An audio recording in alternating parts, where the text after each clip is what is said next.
the launch of a location which we work.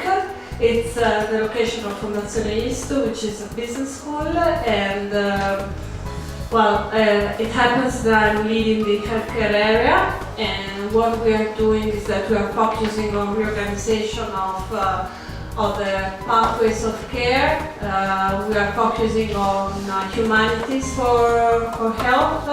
We are focusing also, since we are in a business school, on the economical aspects and to find out a sustainable balance between the pathways of care and the efficiencies of healthcare structures. And at the same dignity, we are very much concerned about good quality of life of patients, caregivers, and not only patients, caregivers, but also the providers of care. So that means physicians, nurses, and all the other providers of healthcare working in this quite complex world.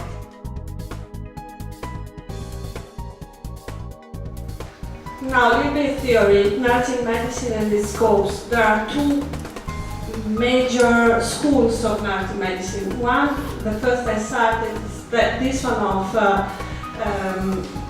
Gran Bretagna King's College, and I just want to stress the fact that he wrote an article which was a groundbreaking article, which was narrative-based medicine in an evidence-based world.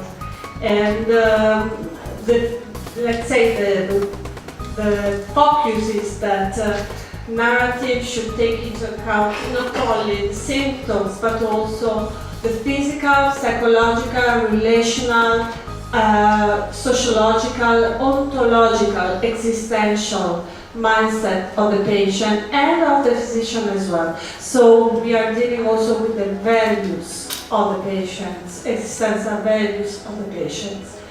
And Rita Sharon, Columbia University, New York, JAMA, she publishes this definition of narrative medicine and what's the aim. Especially it aims for a better understanding of patients, but also to reorganize a complete world of practice, because through narrative medicine we get a better climate and a better affiliation. The objective, first of all, to quantify humanistic and financial burden of illness, analyze the coping mechanisms for both patients and caregivers, sensitize decision makers about such a disease which is still at a rare level of knowledge. How did we do it? We gave a short questionnaire to patients and caregivers. We collected the stories and we analyzed the quantitative through quantitative analyzing software and the qualitative through the reading, double-blind reading, and MVivo, which is a semantic software for the analysis of the stories. And 75% of patients and 74% of caregivers found it positive, the opportunity to write.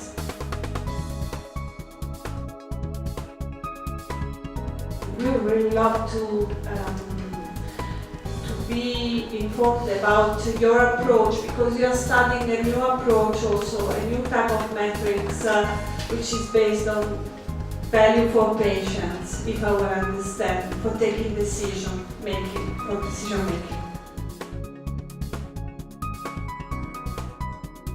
The approach we are pioneering here is more is a departure from traditional health economics and health technology assessment approaches.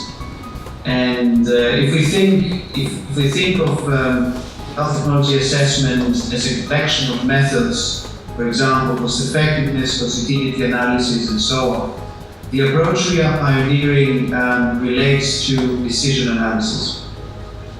And decision analysis means practically creating a model, we call it value tree, not a decision tree, but a value tree, and populating it with data from clinical trials, other evidence,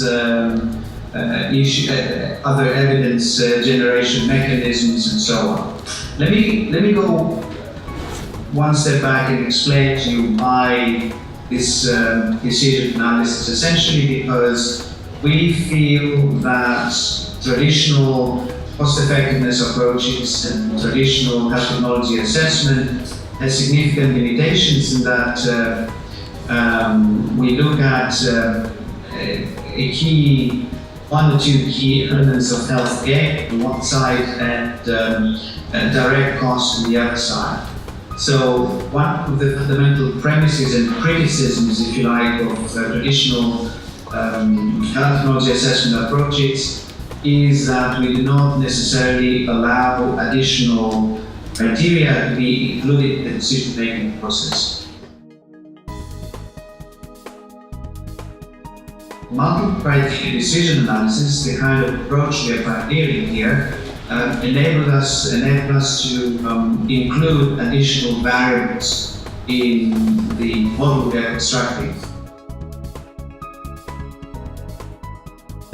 In doing so, we have developed a value tree, or a model if you like, that includes 5 main clusters.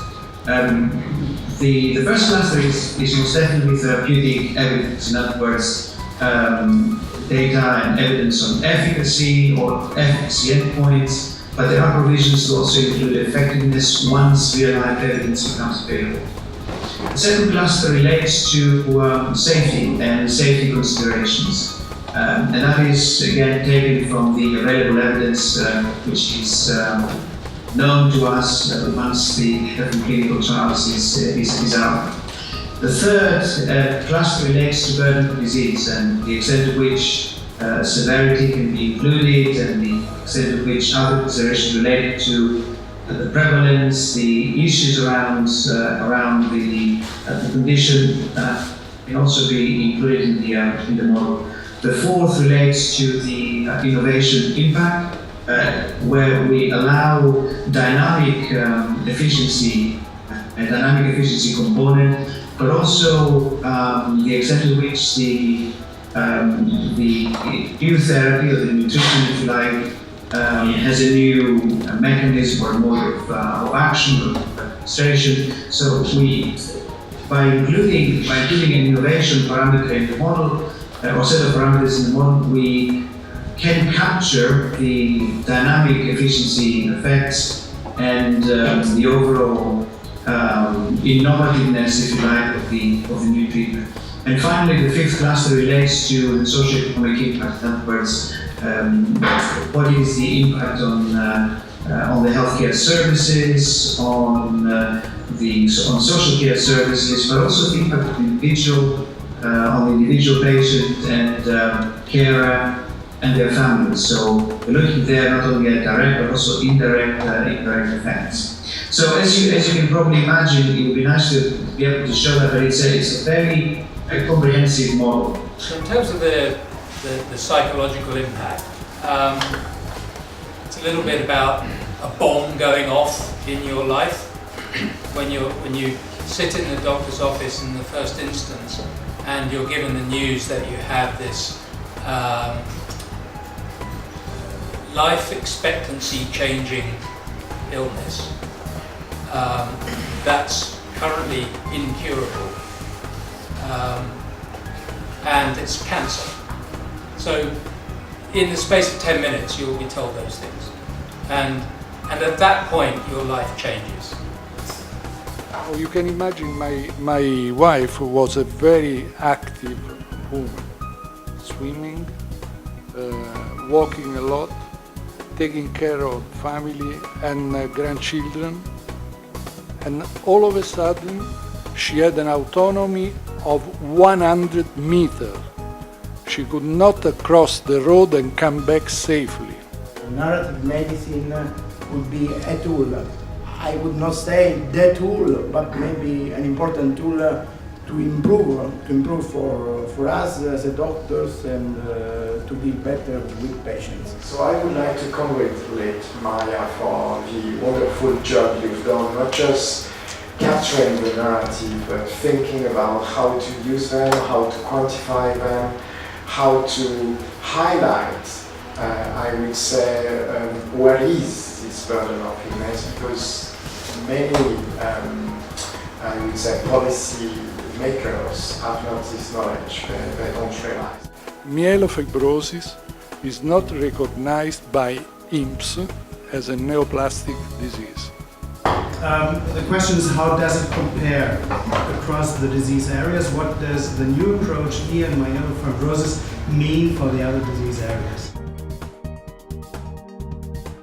Of course, we are pioneers here. This is something completely new. Thank you so much to all of you, and thank you to you.